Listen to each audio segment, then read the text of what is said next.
Hello everyone. पिछले video में हमने अर्थ के मैग्नेटिक फील्ड के बारे में स्टडी किया था। इस वीडियो में हम magnetic elements of the earth के बारे में डिटेल में समझेंगे। तो चलिए शुरू करते हैं।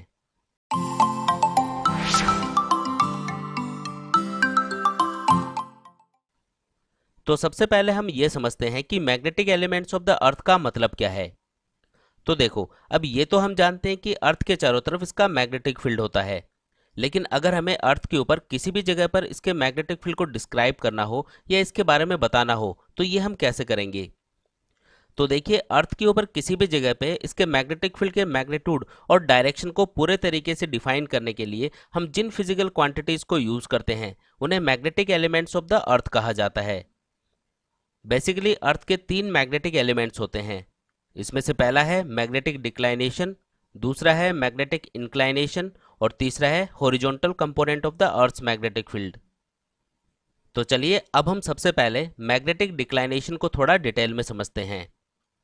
तो देखिए, जब हम किसी भी बार मैग्नेट को फ्रीली किसी धागे से बांधकर लटकाते हैं तो ये हमेशा ऑलमोस्ट नॉर्थ साउथ डायरेक्शन के अलोंग अरेंज होती है।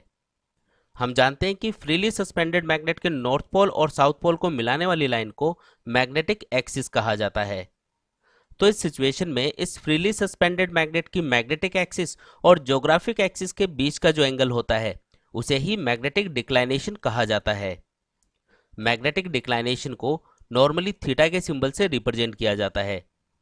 हम मैग्नेटिक डिक्लाइनेशन को एक और तरीके से भी डिफाइन कर सकते हैं। हम जानते हैं कि मैग्नेटिक एक्सिस और ज्योग्राफिक एक्सिस से पास होने वाले अर्थ सरफेस के परपेंडिकुलर जो प्लेन्स होते हैं उन्हें मैग्नेटिक मेरिडियन और ज्योग्राफिक मेरिडियन कहा जाता है। इन दोनों प्लेन्स मैग्नेटिक मेरिडियन और ज्योग्राफिक मेरिडियन के बीच का जो एंगल होता है उसे ही मैग्नेटिक डिक्लाइनेशन कहा जाता है। अगर आप किसी भी जगह पे मैग्नेटिक डिक्लाइनेशन को मेजर करना चाहते हो तो इसके लिए आप सिंपली मैग्नेटिक निडल या कंपास यूज कर सकते हो। इसके लिए आपको कंपास को हॉरिजॉन्टल प्लेन में रखना होगा। अब इस सिचुएशन में कंपास की जो मैग्नेटिक निडल है वो नॉर्थ साउथ डायरेक्शन से या ज्योग्राफिक एक्सिस से जितना भी एंगल बनाती है उसे ही मैग्नेटिक डिक्लाइनेशन कहा जाता है। यानी कि एक सिंपल कंपास या मैग्नेटिक निडल यूज करके हम मैग्नेटिक डिक्लाइनेशन को इजीली मेजर कर सकते हैं। अब हम बात करते हैं कि मैग्नेटिक इंक्लाइनेशन या मैग्नेटिक डिप क्या होता है। तो देखिए, ये भी एक एंगल ही होता है। हम जानते हैं कि फ्रीली सस्पेंडेड मैग्नेट हमेशा मैग्नेटिक मेरिडियन के अंदर अरेंज होता है, क्योंकि अर्थ का मैग्नेटिक फील्ड इसी प्लेन के अंदर होता है। अब किसी भी जगह पर अर्थ का जो मैग्नेटिक फील्ड है वो मैग्नेटिक मेरिडियन के अंदर हॉरिजॉन्टल लाइन से जो भी एंगल बनाता है उसे ही मैग्नेटिक डिप या मैग्नेटिक इंक्लाइनेशन कहा जाता है। इसे हम डेल्टा के सिंबल से रिप्रेजेंट करते हैं।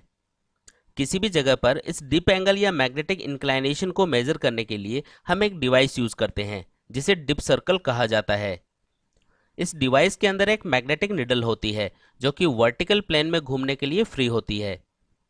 अब हमें जिस जगह पर डिप एंगल या मैग्नेटिक इंक्लाइनेशन को मेजर करना होता है हम डिप सर्कल को उस जगह पर मैग्नेटिक मेरिडियन के अंदर रखते हैं।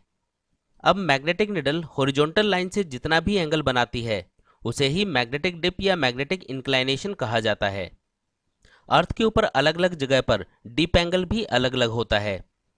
ज्योग्राफिक नॉर्थ और साउथ पोल के ऊपर मैग्नेटिक डिप या मैग्नेटिक इंक्लाइनेशन की वैल्यू 90 डिग्री होती है, क्योंकि पोल्स के ऊपर अर्थ का जो मैग्नेटिक फील्ड है वो अर्थ सरफेस के परपेंडिकुलर होता है। इसी तरीके से मैग्नेटिक इक्वेटर के ऊपर डिप एंगल की वैल्यू 0 डिग्री होती है, क्योंकि मैग्नेटिक इक्वेटर के ऊपर अर्थ का जो मैग्नेटिक फील्ड है वो अर्थ सरफेस के पैरेलल होता है। इसके अलावा अर्थ के ऊपर बाकी जगह पर डिप एंगल की वैल्यू 0 से 90 डिग्री के बीच में होती है। तो चलिए अब हम देखते हैं कि ये अर्थ के मैग्नेटिक फील्ड का हॉरिजॉन्टल कंपोनेंट क्या होता है। तो देखो, हम जानते हैं कि किसी भी जगह पर अर्थ का जो मैग्नेटिक फील्ड है वो हमेशा मैग्नेटिक मेरिडियन के अंदर होता है। साथ ही अर्थ का जो मैग्नेटिक फील्ड है वो मैग्नेटिक मेरिडियन के अंदर हॉरिजॉन्टल लाइन से जो भी एंगल बनाता है उसे मैग्नेटिक डिप या मैग्नेटिक इंक्लाइनेशन कहा जाता है। अब अगर हम अर्थ के इस मैग्नेटिक फील्ड के मैग्नेटिक मेरिडियन के अंदर हॉरिजॉन्टल और वर्टिकल कंपोनेंट्स करें तो इसका हॉरिजॉन्टल कंपोनेंट होगा बी कॉस डेल्टा और इसका वर्टिकल कंपोनेंट होगा बी साइन डेल्टा। तो यहाँ पे ये जो बी कॉस डेल्टा है इसे ही अर्थ का तीसरा मैग्नेटिक एलिमेंट यानी कि horizontal component of the earth's magnetic field कहा जाता है। यानी कि सिंपली हम कह सकते हैं कि किसी भी जगह पे हॉरिजॉन्टल डायरेक्शन में अर्थ का मैग्नेटिक फील्ड कितना है, उसे ही horizontal component of the earth's magnetic field कहा जाता है। अब यहाँ पर अगर हम इन दोनों इक्वेशंस का स्क्वायर करके ऐड कर दें तो इक्वेशन बन जाएगी H square plus V square equals to B square cos square delta plus B square sine square delta. यहाँ पर जब हम बी स्क्वायर को कॉमन लेंगे तो ये cos square delta plus sine square delta 1 बन जाएगा और इक्वेशन बन जाएगी B square equals to H square plus V square, जिसे हम b equals to under root of H square plus V square भी लिख सकते हैं। तो ये अर्थ के टोटल मैग्नेटिक फील्ड और इसके हॉरिजॉन्टल और वर्टिकल कंपोनेंट में रिलेशन हो गया। अब इसी तरीके से हम इन दोनों इक्वेशंस को डिवाइड कर देते हैं तो इक्वेशन बन जाएगी sine delta upon cos delta equals to V by H. यहाँ पे sine delta upon cos delta को हम टेन डेल्टा भी लिख सकते हैं, यानी कि इस इक्वेशन को सिंप्लीफाई करके लिखा जा सकता है tan delta equals to V by H. यहाँ पर हमको याद रखना है कि ये जो अर्थ के मैग्नेटिक फील्ड का हॉरिजॉन्टल कंपोनेंट है, इसकी वैल्यू अर्थ के ऊपर अलग अलग जगह पर अलग अलग होती है। फॉर एग्जाम्पल मैग्नेटिक पोल्स के ऊपर डेल्टा की वैल्यू 90 डिग्री होती है, इसलिए पोल्स के ऊपर अर्थ के मैग्नेटिक फील्ड का हॉरिजॉन्टल कंपोनेंट यानी कि बी कॉस डेल्टा 0 होता है। साथ ही मैग्नेटिक इक्वेटर के ऊपर डेल्टा की वैल्यू 0 डिग्री होती है, इसलिए इक्वेटर के ऊपर अर्थ के मैग्नेटिक फील्ड के हॉरिजॉन्टल कंपोनेंट यानी कि बी साइन डेल्टा की वैल्यू बी के इक्वल होगी। या सिंपली हम कह सकते हैं कि इक्वेटर के ऊपर अर्थ के मैग्नेटिक फील्ड का जो हॉरिजॉन्टल कंपोनेंट होता है वो अर्थ के टोटल मैग्नेटिक फील्ड के इक्वल होता है। वैसे अगर देखा जाए तो अर्थ का जो मैग्नेटिक फील्ड है वो काफ़ी वीक होता है। नॉर्मली अर्थ के ऊपर किसी भी जगह पे अर्थ के मैग्नेटिक फील्ड का जो हॉरिजॉन्टल कंपोनेंट है इसकी वैल्यू ऑलमोस्ट 3.2 इंटू 10⁻⁻5 टेस्ला के इक्वल होती है, लेकिन अर्थ के ऊपर अलग अलग जगह पर इसकी वैल्यू में थोड़ा बहुत वेरिएशन आ सकता है।